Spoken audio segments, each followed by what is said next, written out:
Assalamualaikum warahmatullahi wabarakatuh. Kembali lagi ke channel YouTube aku. Kali ini aku akan membahas teori semiotik.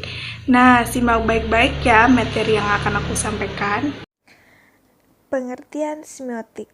Apabila dibahas secara etimologis, kata semiotik ini berasal dari bahasa Yunani, yakni simeon, yang berarti tanda. Kemudian, apabila dikaji secara terminologis, semiotika dapat didefinisikan sebagai ilmu yang mempelajari tanda. Tanda ini dianggap sebagai suatu dasar konvensi sosial dan memiliki suatu makna tertentu. Menurut Tirna Buko 2008, semiotika adalah ilmu yang mempelajari tentang tanda supaya dapat mengetahui bagaimana tanda tersebut berfungsi dan menghasilkan suatu makna. Dalam hal ini, tanda yang dimaksud nantinya dapat menunjukkan kepada makna atau suatu hal lainnya yang tersembunyi di balik tanda itu sendiri.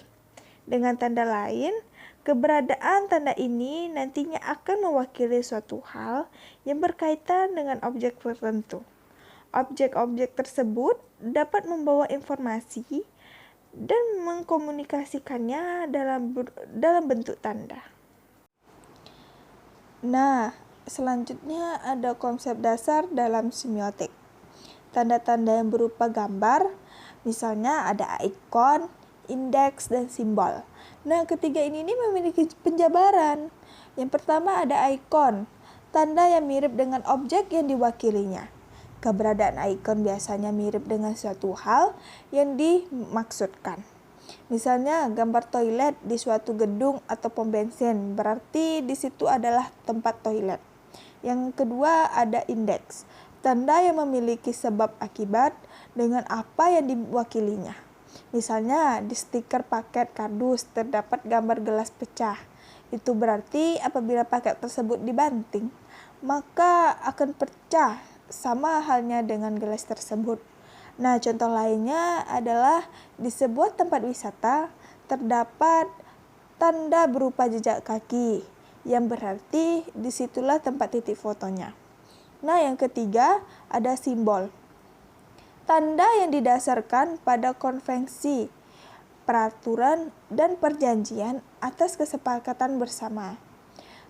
Keberadaan simbol ini hanya dapat dipahami, artinya apabila seseorang tersebut memang sudah mengerti kesepakatan bersama yang ada.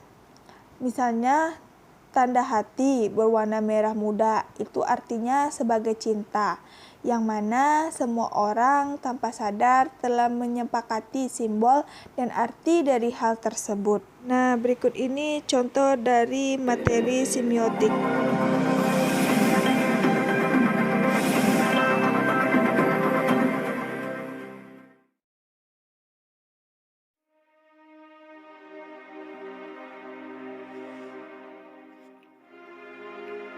Pada suatu hari nanti,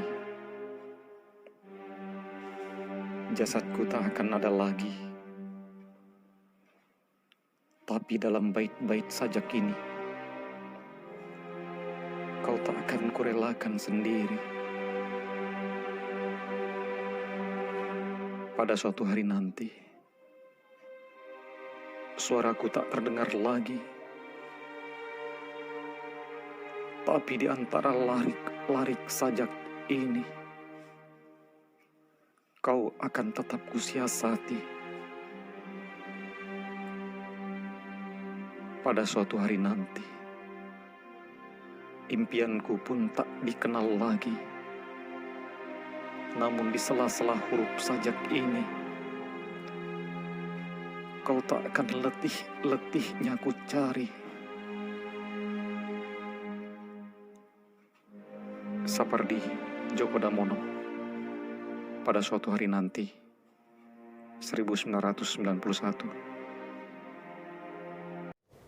Dalam puisi, pada suatu hari nanti mengungkapkan keabadian tersebut dengan sangat sederhana, mulai dari bait pertama hingga bait ketiga.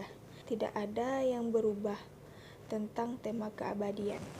Di baris pertama menjelaskan sesuatu yang akan terjadi di masa depan. Apa yang terjadi di masa depan itu dijelaskan jasadku tidak akan ada lagi. Kehidupan ini dikiaskan dengan kata jasadku. Dilanjutkan dengan keterangan tidak akan ada lagi. Artinya sesuatu yang tidak akan kembali. Jadi baris kedua menjelaskan tentang kematian. Pada baris ketiga dan keempat dijelaskan bahwa penulis tidak merelakan kehidupannya terhenti hanya dikarenakan sebuah kematian. Tidak akan kurelakan sendiri. Untuk itu penulis menyelipkan kehidupannya di dalam setiap bait-bait saja yang tidak dapat diartikan sebuah karya sastra. Pada bait kedua dijelaskan bahwa kehidupan tidak akan terhenti hanya dikarenakan kematian. Pada suatu hari nanti yang menyatakan sesuatu yang masih akan datang. Di baris kedua suaraku tak terdengar lagi. Di bait kedua ini kehidupan dikiaskan dengan kata suara. Kehidupan di sini lebih pada tanda kehidupan yang berupa emosi, suara hati, dan apapun yang bersifat kebatinan. Tak terdengar lagi, yang berarti suara kehidupan tidak lagi bisa dirasakan oleh indera, yang berarti kematian. Nah, selanjutnya yaitu menegaskan pengecualian atau penentangan terhadap kematian tersebut dengan meletakkan kehidupannya dalam setiap larik-larik saja. Di baris keempat, kau akan tetap ku siasati, maksudnya yaitu melakukan apapun agar kehidupan tetap hidup dalam karya-karyanya, hingga orang-orang yang mencintainya akan selalu merasakan kehadiran jiwa penulis walaupun penulis kelak sudah tiada.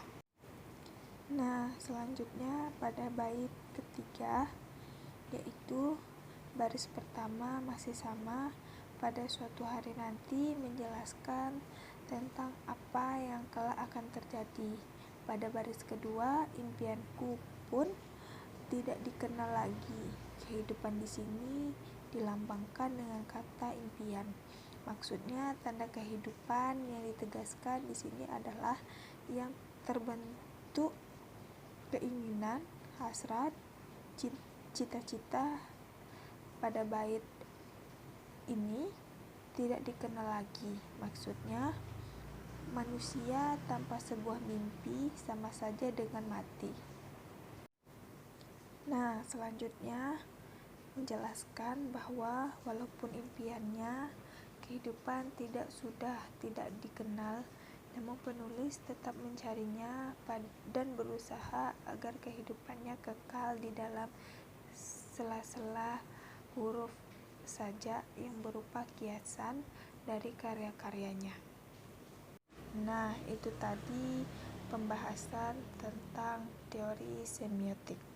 Nah, bagi teman-teman semua, tetap pantauin YouTube aku ya, dan tungguin video selanjutnya. Terima kasih.